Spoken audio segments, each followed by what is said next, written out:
তো বন্ধুরা কেমন আছেন আপনারা সবাই? যেমনটা কথা দিয়েছিলাম, আজ আমি নিয়ে চলে এসেছি আফটার স্কুল হররের রিয়েল স্টোরি পার্ট 2 নিয়ে, যার মধ্যে আমরা একটি খুবই ভয়ঙ্কর গল্প দেখতে চলেছি। এটিও স্কুলকে ঘিরে তৈরি একটি গল্প, তবে গল্পটি বেশ ইন্টারেস্টিং এবং অনেকটাই ভিন্ন ধরনের। আর আপনি যদি এর আগে পার্ট 1 না দেখে থাকেন, তাহলে আগে পার্ট 1 দেখে নেবেন, সেটিও বেশ মজাদার। সেটার লিঙ্ক আপনারা নিচে পিন কমেন্টে পেয়ে যাবেন। তো চলুন আর কোনো দেরি না করেই সরাসরি চলে যাই আফটার স্কুল হররের পার্ট 2 এর গল্পের দিকে। সিনেমার শুরুতেই আমরা রিরিন এবং তার বয়ফ্রেন্ড তীর্থাকে দেখতে পাই। রিরিন এখানে তীর্থাকে জানায় যে সে তিয়াস নামের একটি মেয়ে চেয়ার লিডিং টিমে যোগ দিতে চায়, কিন্তু তিয়াসের একটি শর্ত ছিল। যদি রিরিন রাতে স্কুলের স্টোররুমে গিয়ে সুরুনামি নামের একটি মেয়ের ছবি আঁকে, তাহলে রিরিন তিয়াসের টিমে যোগ দিতে পারবে। কিন্তু তীর্থা রিরিনকে জানায় যে তিয়াস আসলে তীর্থাকে পছন্দ করে এবং রিরিনের প্রতি ঈর্ষা থেকে তাকে সুরনামি ছবি আঁকার জন্য বলেছে, কারণ গুজব অনুযায়ী সুরনামি নামে সেই মেয়েটির আত্মা আজও ওই স্কুলে ঘুরে বেড়ায়। আর যেই তার ছবি আঁকে সুরনামি তাকে মেরে ফেলে। কিন্তু ভালো কলেজে ভর্তি হওয়ার জন্য রিরিনের তিয়াসের চেয়ারলিডিং টিমে জায়গা পাওয়া দরকার ছিল, কারণ তিয়াসের টিম ছিল স্কুলের সবচেয়ে ভালো টিম। তাই রিরিন শেষ পর্যন্ত চ্যালেঞ্জটি গ্রহণ করে। এরপর রাতে রিরিন স্কুলে যায়, সেখানে তার সঙ্গে তিয়াস এবং তার বন্ধু দেবী দেখা করে। তারা দুজন রিরিনকে সুরনামির একটি ছবি দেখিয়ে তাকে স্টোররুমের ভিতরে বন্ধ করে দেয়। তারা বলে ছবি আঁকা শেষ হয়ে গেলে যেন তাকে ফোন করে। এরপর তারা দুজন স্কুল থেকে চলে যেতে থাকে। এদিকে রিরিন বেশ ভয় পাচ্ছিল, কিন্তু তারপরও কোনোভাবে সে ছবি আঁকা শেষ করে এবং ছবি শেষ করার পর তিয়াসকে ফোন করে।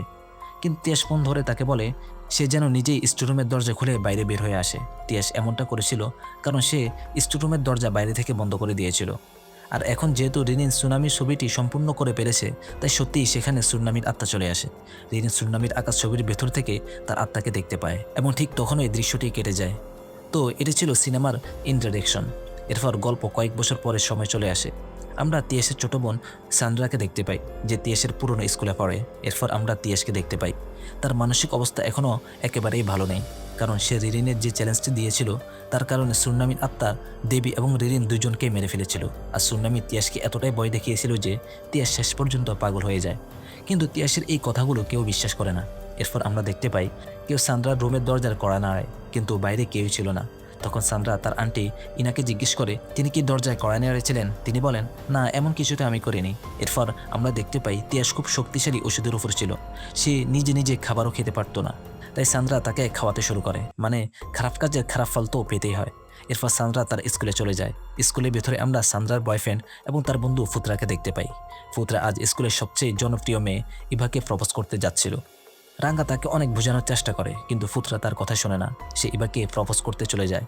ঠিক তখন সান্দ্রা সেখানে আসে এবং রাঙ্গা তাকে সবকিছু জানায়। এরপর তারা দুজন ফুতরাকে আটকানোর জন্য বের হয়, কিন্তু ততক্ষণে ফুতরা ইভাকে প্রপোজ করে পেরেছিল এবং পরিষ্কার বোঝা যাচ্ছিল যে ইভা পুত্রাকে একদমই পছন্দ করে না। কিন্তু ইভা পুত্রার উপর প্রতিশোধ নেওয়ার ইচ্ছা ছিল, কারণ ফুতরা পুরো স্কুলের সামনেই তাকে প্রপোজ করেছিল। অর্থাৎ পুত্রার প্রপোজালের কারণে এবার মনে হয়েছিল সে সবার সামনে অপমানিত হয়েছে। তাই এবার বন্ধু লুলু পুত্রার উপর প্রতিশোধ নেওয়ার জন্য বলে যদি সে সত্যিই ইভাকে ভালোবাসে এবং চায় ইভা প্রপোজাল গ্রহণ করুক, তাহলে তাকে রাতে স্টোররুমে গিয়ে সুনামির ছবি আঁকতে হবে। যদি সে চ্যালেঞ্জটি সম্পূর্ণ করতে পারে, তাহলে ইভা তাকে নিজের বয়ফ্রেন্ড বানিয়ে নেবে। এবার ধারণা ছিল পুত্র হয়তো এই চ্যালেঞ্জে ভয় পেয়ে যাবে, কিন্তু পুত্রা চ্যালেঞ্জটি গ্রহণ করে। এতে ইভা খুবই বিরক্ত হয়ে সেখান থেকে চলে যায়। এরপর সান্দ্রা এবং রাঙ্গা এসে পুত্রাকে বোঝায়। তারা তাকে বলে ইভা পুত্রাকে পছন্দ করে না এবং শুধু তার কাছ থেকে নিজেকে মুক্ত করার জন্যই এমন চ্যালেঞ্জ দিয়েছে। তারা তাকে সুনামির ছবি আঁকার পরিণতি সম্পর্কে জানায়। এরপর সান্দ্রা উদাহরণ দিয়ে বলে তার বোন তিয়াস অনেক আগে রিরিন নামের একটি মেয়েকে একই চ্যালেঞ্জ দিয়েছিল। এরপর রিরিন এবং তিয়াসের বন্ধু দেবী রহস্যজনকভাবে মারা যায়, আর তিয়াস এখন পাগল হয়ে গেছে। কিন্তু তাদের কোনো কথাই পুত্রার উপর কোনো প্রভাব ফেলে না, কারণ তার মাথায় তখন শুধু ইবার ভালোবাসার চিন্তাই ঘুরছিল। সে ইভা এবং লুলুর কাছে যায় এবং তাদের চ্যালেঞ্জ গ্রহণ করে। এমনটা হবে সেটা ইভা এবং লুলু নিজেও আশা করেনি। এরপর স্কুল শেষ হলে পুত্রা তার বড় ভাইয়ের এক বন্ধুর কাছে যায়, আর সেই বন্ধু আর কেউ নয়, তীর্থা। হ্যাঁ, পুত্রা তীর্থার কাছেই সাহায্য চাইতে এসেছিল। কিন্তু যখন তীর্থা জানতে পারে পুত্রা তার কাছে সুনামি ছবি আঁকার চ্যালেঞ্জ সাহায্য চাইতে এসেছে, তখন সে খুব ভয় পেয়ে যায়, কারণ সে নিজের গার্লফ্রেন্ডকে হারিয়েছিল। সে পুত্রাকে সেখান থেকে চলে যেতে বলে, কিন্তু পুত্রা তার পিছনে পড়ে থাকায় শেষ পর্যন্ত বাধ্য হয়ে তীর্থাকে তাকে সাহায্য করতে হয়। তীর্থা ফুরতাকে দুইটি পুতুল দেয় এবং বলে যখন সে সুনামির মুখ আঁকবে তখন যেন পুতুল দুটো নিজের কাছে রাখে। এর ফলে সুনামির আত্মা পুতুল দুটির কারণে বিভ্রান্ত থাকবে এবং পুত্রাকে দেখতে পাবে না। এরপর তীর্থা পুত্রাকে সেখান থেকে চলে যেতে বলে। এরপর দৃশ্য রাতের দিকে চলে আসে। আমরা সান্দ্রাকে দেখতে পাই, সে ঘুমাচ্ছিল। তার বাড়িতে রাঙ্গা আসে এবং সে খুবই চিন্তিত ছিল, কারণ পুত্রা সুনামির ছবি আঁকার জন্য স্কুলে চলে গিয়েছিল। তাই তাকে আটকানোর জন্য রাঙ্গা এবং সান্দ্রাও স্কুলে যাওয়ার সিদ্ধান্ত নেয়। অন্যদিকে স্কুলে ইভা এবং লুলু একটি পরিকল্পনা করেছিল। তারা স্টোররুমের মধ্যে একটি ক্যামেরা লাগিয়েছিল, যেটি ইভার ল্যাপটপের সঙ্গে যুক্ত ছিল। তাদের পরিকল্পনা ছিল তাদের বন্ধু ভীতিপুত্র অভিনয় করে পুত্রাকে ভয় দেখাবে, যাতে পুত্রা চ্যালেঞ্জটি সম্পূর্ণ করতে না পারে। এরপর পুত্রা বাইরে আসে এবং ইভার এক বন্ধু তাকে স্কুলের ভিতরে নিয়ে যায়। সে তাকে ইভা এবং লুলুর কাছে নিয়ে যায়। ইভা তাকে সুনামির একটি ছবি দেয়। এরপর ইভার বন্ধু পুত্রাকে স্টোররুমের ভিতরে নিয়ে গিয়ে দরজা বন্ধ করে দেয় এবং নিজে বাড়ি চলে আসে। এদিকে পুত্রা সে দুইটি পুতুল নিজের কাছে রাখে এবং ছবি আঁকা শুরু করে। আমরা দেখতে পাই পুত্রার পিছনে সান্দ্রা এবং রাঙ্গাও স্কুলে পৌঁছে গেছে। অন্যদিকে রাঙ্গা লক্ষ্য করে পুত্রা যতই ছবিটি সম্পূর্ণ করতে থাকে ততই সেখানকার পরিবেশ ভয়ঙ্কর হয়ে ওঠে। অবশেষে যখন ছবিটি সম্পূর্ণ হয়ে যায় তখন হঠাৎ করে দুইটি মেয়ে এসে পুত্রাকে গলা ধরে তুলে ফেলে। ইভা এবং লুলুর মনে হয় ভীতি তার বন্ধুকে নিয়ে এসেছে পুত্রাকে ভয় দেখানোর জন্য। তাই দৃশ্যটি দেখে ইভা এবং লুলু হাসতে শুরু করে, কিন্তু তাদের হাসি তখনই বন্ধ হয়ে যায় যখন তারা জানতে পারে যে ভীতি তো ওয়াশরুমে ছিল এবং সে তখনও তাদের কাছেই রয়েছে। অর্থাৎ ওই দুইটি মেয়ে আসলে সুনামি এবং আরেকটি মেয়ের আত্মা ছিল, যে ওই স্কুলের ভেতরে নিজের জীবন শেষ করেছিল, অর্থাৎ সে আত্মহত্যা করেছিল। এখন পুরো স্কুলের পরিবেশ ভয়ঙ্কর হয়ে ওঠে, কিন্তু তারপরও রাঙ্গা এবং সান্দ্রা পুত্রাকে বাঁচাতে চায়। কিন্তু স্টোররুমের দরজা লক করা ছিল। রাঙ্গা লক ভাঙার চেষ্টা করতে থাকে। ঠিক তখন আমরা দেখি সুনামি এবং তার সেই ভূতের বন্ধু ইভা লুলু এবং বেবির কাছে পৌঁছে যায়। তাদের দেখে তিনজনে ভয়ে দৌড়াতে শুরু করে। অবশ্যই চ্যালেঞ্জ তো তারাই দিয়েছিল, তাই তাদেরও ভয় দেখানো হয়। তারা দৌড়ে গিয়ে দ্রুত গাড়িতে উঠে পড়ে, কিন্তু গাড়ির ভিতরে আগে থেকে সুনামি এবং তার বন্ধু বসেছিল। তাদের দেখে তিনজন আবার ভয়ে স্কুলের ভিতরে ঢুকে পড়ে। তারা একটি ক্লাসরুমে গিয়ে লুকিয়ে পড়ে। অন্যদিকে রাঙ্গা স্টোররুমের লক ভেঙে ফেলে। এরপর সে এবং সান্দ্রা ভিতরে গিয়ে পুত্রাকে জ্ঞান ফেরানোর চেষ্টা করে, কারণ পুত্রা অজ্ঞান হয়ে গিয়েছিল। তাদের দুজনেরও মনে হয় সেখানে আরও কেউ উপস্থিত ছিল। পুত্রা জ্ঞান ফিরে পাওয়ার সঙ্গে সঙ্গে সে সান্দ্রা এবং রাঙ্গার পেছনে সুনামির আত্মাকে দেখতে পায়। সে ভয়ে সে দুইটি পুতুল তুলে নিয়ে সেখান থেকে দৌড়ে পালাতে শুরু করে। রাঙ্গাও তার পিছনে যেতে থাকে। ঠিক তখন আমরা দেখি সুমান্নি পুত্রাকে ভয় দেখাতে শুরু করেছে। অন্যদিকে স্টোররুমে সান্দ্রা পুত্রার আঁকা ছবিটি তুলতে যাচ্ছিল। ঠিক তখন সুনামি তার হাত ধরে ফেলে। সান্দ্রা এতে ভীষণ ভয় পেয়ে যায়। রাঙ্গা তাকে নিয়ে সেখান থেকে পালাতে শুরু করে, কিন্তু পথে পুত্রার ফোন আসে। পুত্রা জানায় সে ক্যাফেটেরিয়ার দিকে যাচ্ছে। তাই রাঙ্গাও সান্দ্রাকে নিয়ে ক্যাফেটেরিয়ার দিকে যেতে শুরু করে। সেখানে তারা ক্যাফেটেরিয়ার লাইট জ্বালানোর চেষ্টা করতে সুনামি তাদের ভয় দেখাতে শুরু করে। ঠিক তখন তারা পুত্রাকে দেখতে পায়, যে অদ্ভুত আচরণ করছিল। তাই তারা দুজন তাকে নিয়ে স্কুলের বাইরে চলে আসে। ঠিক তখন তাদের পেছন থেকে পুত্রের আওয়াজ আসে। রাঙ্গা এবং সান্দ্রা তাকিয়ে দেখে পুত্র তো তাদের পিছনেই দাঁড়িয়ে আছে। তাহলে যাকে তারা ক্যাফেটেরিয়া থেকে সঙ্গে নিয়ে এসেছিল সে আসলে সুনামির ভূত ছিল, কারণ পুত্র আসলে ক্যাফেটেরিয়া পর্যন্ত পৌঁছতেই পারেনি। এরপর রাঙ্গা এবং সান্দ্রার মনে হয় এখন সবকিছু ঠিক হয়ে গেছে। রাঙ্গা পুত্রাকে সে পুতুল দুইটির ব্যাপারে জিজ্ঞেস করে। পুত্রা তাকে জানায় সুমান্নির হাত থেকে নিজেকে রক্ষা করার জন্য তিস্তা তাকে ওই পুতুল দুটো দিয়েছিল। অন্যদিকে কোনোভাবে স্কুল থেকে বের হয়ে ইবা এবং তার বন্ধুরা নিজের বাড়িতে পৌঁছে যায়। ইবা যখন বাড়িতে যায় তখন সুমান্নির আত্মা তাকে ভয় দেখাতে শুরু করে। ইবা ভয়ে নিজের রুম থেকে বের হয়ে যায়। আর ঠিক তখন আমরা সুমান্নির আত্মাকে ইবার বিছানায় বসে থাকতে দেখি। অন্যদিকে পুত্রা সান্দ্রাকে তার বাড়িতে পৌঁছে দেয়। বাড়িতে পৌঁছানোর পর সান্দ্রা ইনাকে জানায় তিয়াস খাবার খায়নি, তাই সান্দ্রা ইনাকে বলে তিয়াসকে যেন তার রুমে নিয়ে যায়। এরপর সান্দ্রা নিজের রুমে ঘুমাতে চলে যায়। সেখানে সুমান্নি এবং তার বন্ধুর আত্মা সান্দ্রাকে জানায় যে তারা তাকে মেরে ফেলবে। ঠিক তখন সুমান্নি একটি রাইফেল দিয়ে সান্দ্রার মুখের দিকে গুলি করে। হঠাৎ সুমান্নির আত্মা সেখান থেকে অদৃশ্য হয়ে যায়। কিন্তু সান্দ্রা প্রচণ্ড ভয় পেয়ে যায়। মূলত এখানে সুমান্নি তাকে ভবিষ্যতে তার সঙ্গে কি ঘটবে সেটাই দেখাচ্ছিল। অন্যদিকে পুত্রাকেও সুমান্নির আত্মা ভয় দেখাচ্ছিল, কিন্তু সে পুতুল দুটির সাহায্যে পুত্রাকে ভয় দেখাচ্ছিল। এতে পুত্রা খুব ভয় পেয়ে যায়। তাই পরের দিন সে তীর্থের কাছে যায় এবং তাকে সবকিছু জানায়। সে বলে সুমান্নির আত্মা তার উপর হামলা করেছে এবং এখনও তাকে ভয় দেখিয়ে যাচ্ছে। কিন্তু পুত্রা তীর্থের কাছে পুতুল দুটির ব্যাপারে মিথ্যা বলে যে পুতুল দুটি হারিয়ে গেছে। এ কথা শুনে তীর্থা খুব রেগে যায়। সে পুত্রাকে যে কোনো মূল্যে সে পুতুল দুটো খুঁজে নিয়ে আসতে বলে। এরপর পুত্রা নিজের বাড়িতে ফিরে আসে। সে সেই পুতুল দুইটির দিকে তাকাতে থাকে। এদিকে সুমান্নি এবং তার বন্ধুর আত্মা পুতুল দুইটির উপর ভর করেছিল এবং তারা পুত্রাকে ভয় দেখাতে শুরু করে। তাদের হাত থেকে বাঁচার জন্য পুত্রা রান্নাঘরে গিয়ে একটি ছুরি নিয়ে নেয়, কিন্তু সমস্যা হলো পুতুল দুটিও রান্নাঘরে চলে আসে। তাদের দেখে ভয়ে পুত্রার হাত থেকে ছুরিটি নিচে পড়ে যায়। কিন্তু ঠিক তখন সে ছুরিটি নিজে থেকে বাতাসে ভেসে ওঠে এবং পুত্রার উপর হামলা করে। এবার পুত্রা ভয়ে বাড়ি থেকে দৌড়ে বাইরে চলে যায়। সেখানে তার সঙ্গে এবার দেখা হয়। এরপর ইভা তার সঙ্গে বাড়ির ভিতরে আসে এবং পুত্রের কাছে ফানি চায়। পুত্রা তাকে ফানি দেওয়ার পর দেখতে পায় সে আসলে ইভা নয়, সে ছিল সুমান্নির আত্মা। এটা দেখে পুত্রা প্রচণ্ড ভয় পেয়ে যায়। ঠিক তখন আমরা দেখতে পাই সুমান্নি এবং তার বন্ধুর আত্মা তীর্থাকেও ভয় দেখাতে শুরু করেছে। তীর্থা নিজের বাড়ির ভিতরে সেই দুইটি পুতুল দেখতে পায় এবং তখন সে বুঝতে পারে আসলে কি ঘটেছে। সে বুঝতে পারে ওই পুতুল দুইটি একটি মানুষের শরীরের মতো কাজ করছে। যদি পুতুল দুইটি কারো কাছে থাকে তাহলে আত্মাগুলো সেই ব্যক্তিকে উপেক্ষা করবে, কারণ সে ব্যক্তির জায়গায় পুতুল দুইটি নিয়ে নিবে। কিন্তু তীরিতে জানতো না পুতুল দুটি যদি মানুষের শরীরের মতো আচরণ করে তাহলে আত্মাগুলো সেই পুতুলকেও দখল করতে পারে, যেমন আনাবেল পুতুলের ক্ষেত্রে হয়েছিল, যেখানে ডেমন সেই পুতুলটিকে ব্যবহার করত। অর্থাৎ এই পুতুলগুলো আসলে খালি পুতুল বা পফেট, আত্মাগুলো শুধু সেগুলোকে ব্যবহার করছে। অবশ্যই আত্মাগুলো বেশ বুদ্ধিমান। এদিকে সুমান্নির আত্মা তীর্তাকে ভয় দেখাচ্ছিল, কারণ তীর্তাই সেই পুতুলগুলো পুত্রাকে দিয়েছিল। অর্থাৎ এই ঘটনা মাঝখানে তীর্তাও জড়িয়ে পড়েছিল। এরপর পুত্রা সেই পুতুল দুইটির হাত থেকে মুক্তি পাওয়ার জন্য সেগুলো ফেলে দেয়। কিন্তু আমরা দেখতে পাই ইউনিদা নামের একজন খেলনা দোকানের মালিক সে পুতুল দুটো তুলে নিয়ে নিজের দোকানে সাজিয়ে রাখে। সে সেগুলো অন্যান্য পুতুলের মধ্যে রেখে দেয়। ঠিক তখন একটি ছোট মেয়ের সে পুতুলটি পছন্দ হয়ে যায়, কিন্তু মেয়েটি লক্ষ্য করে পুতুলটি দেখতে অনেক ভয়ঙ্কর। এই কারণে সে খুব ভয় পেয়ে যায় এবং তার মাকে সেখান থেকে নিয়ে চলে যায়। এরপর আমরা রাঙ্গা এবং সান্দ্রাকে পুত্রার বাড়িতে দেখতে পাই। তারা জানতে পারে শুধু পুত্রা এবং সান্দ্রাই সুমান্নির আত্মাকে দেখতে পাচ্ছে এবং সুমান্নি তাদের ক্রমাগত ভয় দেখাচ্ছে। এর কারণ হলো পুত্রা সুমান্নির ছবি এঁকেছিল এবং সান্দ্রা সে আঁকা ছবিটিতে হাত দিয়েছিল, তাই সান্দ্রাও এখানে অভিশপ্ত হয়ে গিয়েছিল।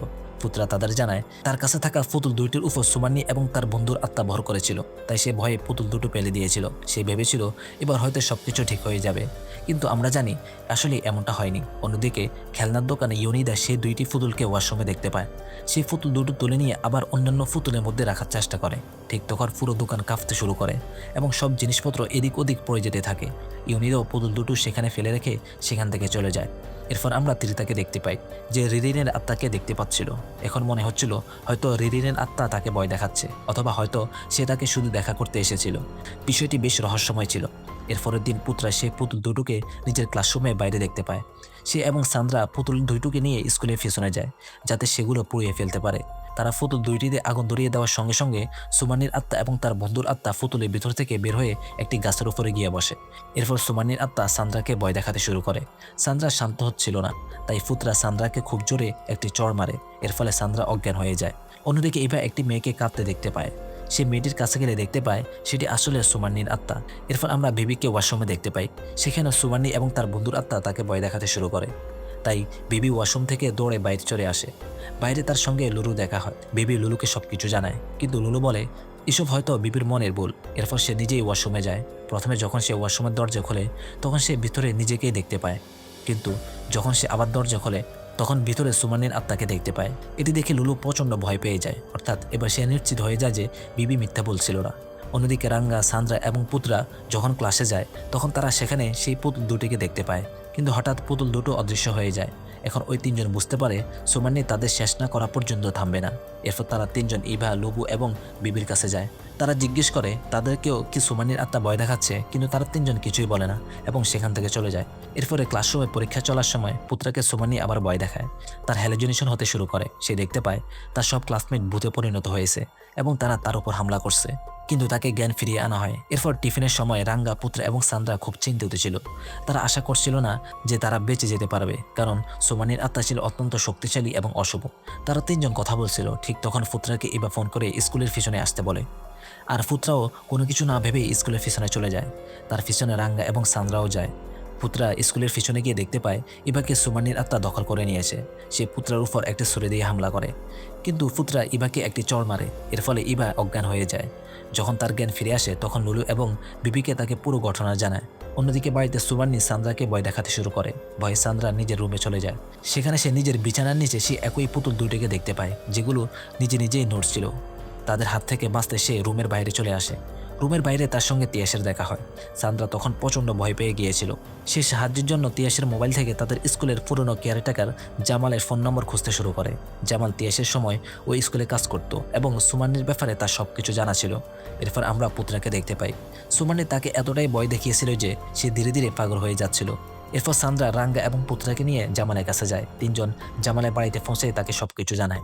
এরপর জামাল তাদের সুমান্নির গল্প বলতে শুরু করে। সে জানায় ঘটনাটি প্রায় 1950 সালের দিকে। সে সময় একজন অত্যন্ত নিষ্ঠুর দাস জমিদার ছিল, যে জোর করে সুমান্নিকে বিয়ে করেছিল, আর সে প্রতিদিন সুমান্নিকে মারধর করত। একদিন রাগের মাথায় সুমান্নি সেই দাস জমিদারের রাইফেল দিয়ে তাকে গুলি করে মেরে ফেলে। এখন বোঝা যায় কেন সে সান্দ্রার সামনে রাইফেল দিয়ে গুলি করার দৃশ্য দেখিয়েছিল, কারণ সুমান্নিও তার নিষ্ঠুর স্বামীর সঙ্গে ঠিক একই কাজ করেছিল। এরপর সুমান্নি একটি গাছের সঙ্গে ঝুলে নিজেকে শেষ করে দেয়। যখন সে দাস জমিদারের পরিবার জানতে পারে যে সুমান্নি তাকে মেরে ফেলেছে, তখন তারা সুমান্নির শেষকৃত্য যথাযথ নিয়মে সম্পূর্ণ করতে দেয়নি। তারা তাকে সেই গাছের নিচেই কবর দেয়, যেখানে সে নিজেকে শেষ করেছিল। অনেক বছর পর সেই গাছটি কেটে ফেলা হয় এবং তার উপরেই সান্দ্রার স্কুল তৈরি করা হয়। হ্যাঁ, অর্থাৎ এই স্কুলটি আসলে সুমান্নির কবরের উপরেই তৈরি হয়েছিল। এরপর কয়েক বছর পর আরেকটি মেয়ের সঙ্গে সুমান্নির মতোই ঘটনা ঘটে। তারও জোর করে বিয়ে দেওয়া হচ্ছিল, তাই সেও একই জায়গায় গিয়ে নিজেকে শেষ করে দেয় যেখানে একসময় সুমান্নি নিজের জীবন শেষ করেছিল। এই কারণেই সেই মেয়েটি সবসময় সুমান্নির সঙ্গে থাকে, কারণ তাদের দুইজনের কষ্ট একই ছিল এবং তাদের প্রতিশোধও একই ছিল। এরপর জামাল জানায় সুমান্নির ছবি আঁকা হলে সে রেগে যায়, কারণ যে ছবির প্রিন্ট দেখে মানুষ সুমান্নির ছবি আঁকে সেটি আসলে সেই দাস জমিদারে এঁকেছিল, যাকে সুমান্নি সবচেয়ে বেশি ঘৃণা করত। তাই যখনই কেউ তার ছবি আঁকে সুমান্নির মনে হয় সেই মানুষটি ওই দাস জমিদার। সে বুঝতে পারছে না ওই মানুষটি অন্য কেউ হতে পারে। এখন যেমন আগের সিনেমা অর্থাৎ পার্ট 1-এর মধ্যে রাধি সব ছাত্রকে বলেছিল কিভাবে এই অভিশাপ থেকে মুক্তি পাওয়া যায়, ঠিক একইভাবে জামালও জানায় সুমান্নির এই অভিশাপ ভাঙার একটি উপায় আছে। 12টি পৃষ্ঠায় সুমান্নির ছবি আঁকতে হবে এবং মানুষের রক্ত উৎসর্গ করতে হবে। এতে সঙ্গে সঙ্গে সুমান্নির অভিশাপ ভেঙে যাবে, কারণ সুমান্নির আত্মার রক্তের প্রয়োজন। জামাল আরও একটি উপায়ের কথা বলে, কিন্তু সেই পদ্ধতিতে কমপক্ষে 4 দিন সময় লাগবে, আর এই 4 দিনের মধ্যে সুমান্নি তাদের সবাইকে মেরে ফেলতে পারে। তাই তারা স্কুলে গিয়ে কোনো পরিকল্পনা করার সিদ্ধান্ত নেয়। এরপর 3 জন জামালের বাড়ি থেকে বেরিয়ে যায়। পথে গ্রামের কয়েকজন মানুষের সঙ্গে তাদের দেখা হয়। গ্রামের লোকেরা তাদের জিজ্ঞেস করে তারা কি করছে। তারা জানায় তারা জামালের সঙ্গে দেখা করতে এসেছিল। তখন গ্রামের লোকেরা তাদের জানায় জামাল তো 2 বছর আগেই নিজের বাড়িতে আগুনে পুড়ে মারা গেছে। সেখানে এখন শুধু জামালের বাড়ির পুরো যাওয়া একটি অংশই ছিল, অর্থাৎ সান্দ্রা, রাঙ্গা এবং পুত্রাকে সাহায্য করতে জামালের আত্মা এসেছিল। এটি একদম আগে সিনেমায় ফ্রান্সের আত্মার মতোই ছিল। যেমন ফ্রান্সের আত্মা সেই বাচ্চাদের সাহায্য করেছিল, এখানেও জামালের আত্মা এই 3 জনকে সাহায্য করেছিল এবং কি করতে হবে তা বলে দিয়েছিল। এরপর তারা 3 জন যখন স্কুলের বাইরে পৌঁছায় তখন সেখানে তিয়াসকে দেখতে পায়। তিয়াস নিজের কবজি কেটে ফেলেছিল এবং সেখান থেকে প্রচুর রক্ত বের হচ্ছিল। সান্দ্রা দ্রুত তার বোন তিয়াসকে গাড়িতে তুলে বাড়িতে নিয়ে যায়। এরপর তারা অ্যাম্বুলেন্সে ফোন করে। তখন তিয়াস সান্দ্রাকে জানায় সে জানতে পেরেছিল যে সে সান্দ্রা জামালের কাছে যাচ্ছে। তিয়াস জানতো কিভাবে এই অভিশাপ শেষ করা যায়, কিন্তু সে চায়নি সান্দ্রা নিজের জীবন ঝুঁকির মধ্যে ফেলুক। তাই তিয়াস নিজেই নিজের জীবন ঝুঁকির মধ্যে ফেলেছিল। সে সান্দ্রাকে আরও জানায় অনেক বছর আগে সে রিরিনের জীবনকেও বিপদের মধ্যে ফেলেছিল। এই কারণে রিরিন এবং তার বন্ধু দেবী মারা গিয়েছিল, আর সে এসব করেছিল শুধু এই জন্য যে তিয়াস তীর্থাকে পছন্দ করত, কিন্তু তীর্থা রিরিনকে ভালোবাসত। অর্থাৎ তিয়াস এবার নিজের বোনের কাছে পুরো সত্যি স্বীকার করে নিয়েছিল। এরপর সান্দ্রা, পুত্রা এবং রাঙ্গা স্কুলে যেতে শুরু করে। ঠিক তখন তারা ভিতর থেকে ইনার চিৎকারের আওয়াজ শুনতে পায়, কারণ তিয়াস বিছানায় ছিল না। ঠিক তখন সান্দ্রার কাছে পুলিশের ফোন আসে। তারা জানায় স্কুলের ওয়াচম্যান স্টোরুমের ভিতরে তিয়াসের মৃতদেহ খুঁজে পেয়েছে। এরপর আমরা দেখতে পাই তিয়াস ঠিক সেই রিচুয়াল করেছিল যেটার কথা জামাল তাদের বলেছিল। যে তিয়াসকে সান্দ্রা নিজের বাড়িতে নিয়ে গিয়েছিল সে আসলে তিয়াসের আত্মা ছিল। সে শেষবার মতো সান্দ্রার সঙ্গে দেখা করতে চেয়েছিল, অর্থাৎ সে নিজের বোনকে বাঁচিয়েছিল। আর সে নিজের মনের ভিতরে লুকিয়ে থাকা কথাগুলো সান্দ্রাকে জানাচ্ছিল, যাতে তার আত্মা মুক্তি পেতে পারে এবং তার মনে কোনো অপরাধবোধ না থাকে। সবচেয়ে বড় কথা, এভাবে তিয়াস তার বোন সান্দ্রার পাশাপাশি অন্য সবাইকেও বাঁচিয়ে দিয়েছিল। সে এমনটা করেছিল আরও একটি কারণে, সে চেয়েছিল রিজিন এবং দেবীর সঙ্গে যে যা করেছিল তার অপরাধবোধ যেন তাকে আর কখনো কষ্ট না দেয়। এরপর আমরা তিয়াসের শেষকৃত্য দেখতে পাই। শেষকৃত্যের কয়েকদিন পর আমরা তীর্থাকে দেখতে পাই। রিরিনের আত্মা তাকে ভয় দেখাচ্ছিল, কিন্তু আসলে এমন কিছুই ছিল না। সে তাকে ভয় দেখাচ্ছিল না, বরং তার পিছু অনুসরণ করছিল, কিন্তু রিরিন তার সামনে আসতে চাইছিল না। সম্ভবত এই সুমান্যের জায়গায় রিরিনের আত্মা নিয়ে নিয়েছিল এবং এখন থেকে সে স্টোররুমকে ভয় দেখাবে। এরপরের দিন আমরা সান্দ্রাকে দেখতে পাই। সে সেই 2টি পুতুলকে রাস্তার কোথাও ফেলে দেয়, কিন্তু এরপর সেই পুতুলগুলো সেদিন তার বিছানার নিচে নিজেরাই চলে আসে। আমরা লক্ষ্য করি পুতুল 2টির উপর এখনও আত্মার প্রভাব রয়েছে, অর্থাৎ সুমান্নি এবং তার বন্ধুর আত্মা এখন সেই পুতুলগুলোর সঙ্গে যুক্ত হয়ে গেছে, অথবা সম্ভবত এখানে রিরিনের আত্মাও সেখানে চলে এসেছে। যদিও সান্দ্রা এবং অন্যান্য সুমান্নির হাত থেকে বেঁচে গেছে, কিন্তু এখন যেই সেই পুতুলগুলো নিজের কাছে রাখবে সে মারা যাবে। অর্থাৎ এই অভিশাপ এখনও পুরোপুরি শেষ হয়নি। যারা শুরুতে এই অভিশাপকে জাগিয়ে তুলেছিল তারা হয়তো বেঁচে গেছে, কিন্তু ভবিষ্যতে যে মানুষগুলো এই পুতুল স্পর্শ করবে অথবা নিজের কাছে রাখবে তারা কোনোভাবেই বাঁচতে পারবে না। তাদের সঙ্গে ঠিক একই ঘটনা ঘটবে যা এই মানুষগুলোর সঙ্গে ঘটেছিল, কারণ কথায় আছে আত্মারা কখনো পুরোপুরি শান্ত হয় না। আর একই সঙ্গে আফটার স্কুল হরর পার্ট 2 এখানে শেষ হয়ে যায়। তো বন্ধুরা, এটি ছিল আফটার স্কুল হরর পার্ট 2 এর সম্পূর্ণ এক্সপ্লেনেশন। তো আশা করি আপনাদের ভিডিওটি ভালো লেগেছে। যদি ভিডিওটি ভালো লেগে থাকে তাহলে অবশ্যই একটি লাইক দিয়ে দিবেন। চ্যানেলে নতুন হয়ে থাকলে অবশ্যই সাবস্ক্রাইব করে নেবেন, আর পার্ট 1ও গিয়ে দেখে নেবেন, সেটিও অনেক ইন্টারেস্টিং। তো আমি আপনাদের সঙ্গে দেখা করছি পরবর্তী ভিডিওতে। ততক্ষণ পর্যন্ত ভালো থাকবেন।